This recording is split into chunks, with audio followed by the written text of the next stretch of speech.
Welcome, ladies and gentlemen. Thank you so much for your continued support always in this channel.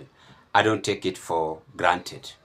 As we speak, today I came across this newspaper, The Daily Nation.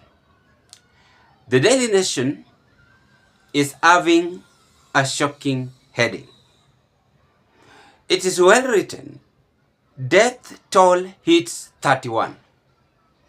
I repeat again. Death toll hits 31. When you look down below the Daily Nation, you can see a mother crying and some men behind her as this newspaper is now putting arrest notice on UDA administration. And I tried to zoom all those written in yellow headlines. Aftermath, economy, fresh boycott call, UN sounds alarm. But I want to tell you why this is so sad story to us as a country. In a day, we lose 16 to 18 people when we protest. It means that those who are in power are heartless, they don't care, they don't obey the constitution, and they are just satisfying themselves. They don't want to listen to whatever people are saying and bringing us to all this, what we call death toll, it's 31. Before I carry on, ladies and gentlemen, if you are first time viewer watching me in this broadcast, I want to say thank you so much for your continued support, because if it was not your support, then this YouTube platform couldn't have reached where it is as of now. And to those of you who had subscribed, I want to say thank you so much for your subscription. Ladies and gentlemen, let us proceed. This is a very sad story. The death toll hits 31 is a clear indication that UDA administration is no longer having interest in Kenyans.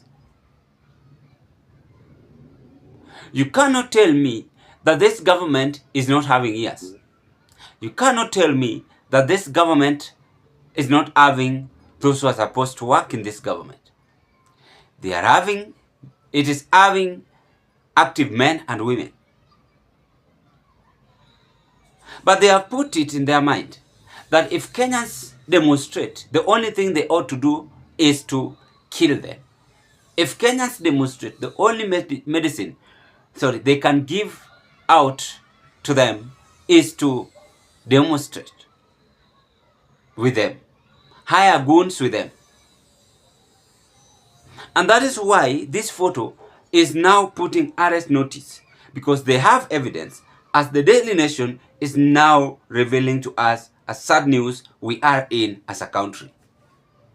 The Sabasaba Day is also another stress. So we have so many stress as per now. During finance bill, people demonstrated. We lost several youths. We lost many Kenyans.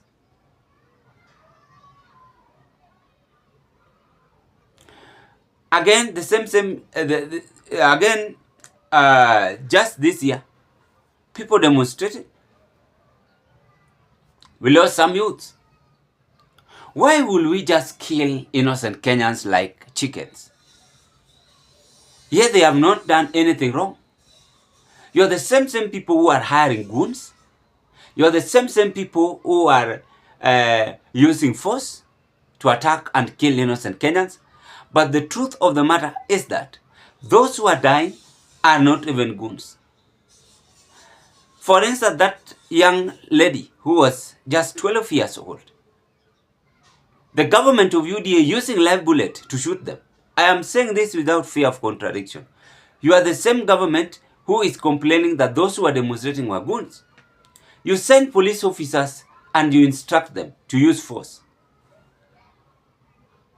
You are drunk with power and the only thing you can do is to kill innocent Kenyans. Not all, but some police officers are being used by the current head of state. Some of them are being used by none other than Onesmus Kipchumba Murkomen. Why will you shoot innocent Kenyans and making parents to feel that pain? Who told you that you will be there forever? Even if I had Ruto 100 years, you will not be there. Even if I had Murkomen 100 years, you will not be there, including me who is speaking. But what matters is the legacy which should be left behind.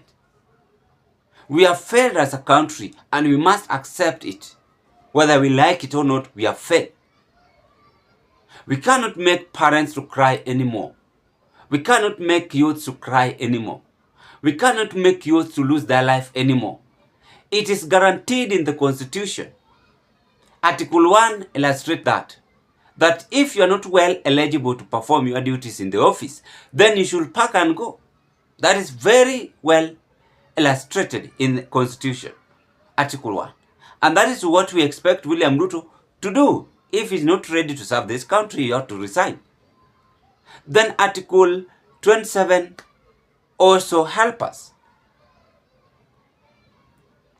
allowing Kenyans to demonstrate, picketing and exercising their right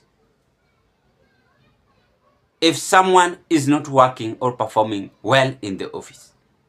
So to me, this newspaper is a very sad news to us as a country. And this newspaper is really making UDA administration to be under arrest. Because you cannot convince me that death toll is 31, we pretend that there's nothing happened. You are the same people who are pampering these people. Some are being even killed from their rural home to Nairobi Police Central Station. Being buried, then we convince them with 2 million.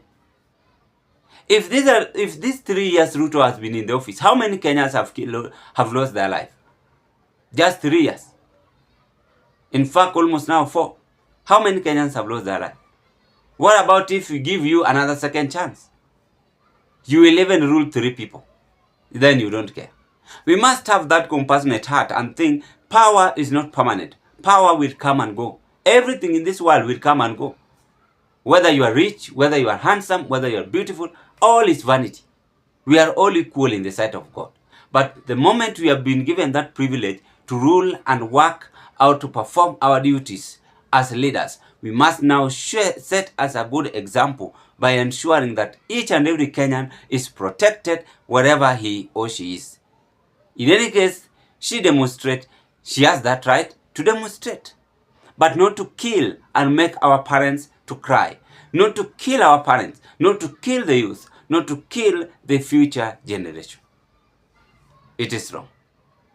I want to call the EACC to check on this.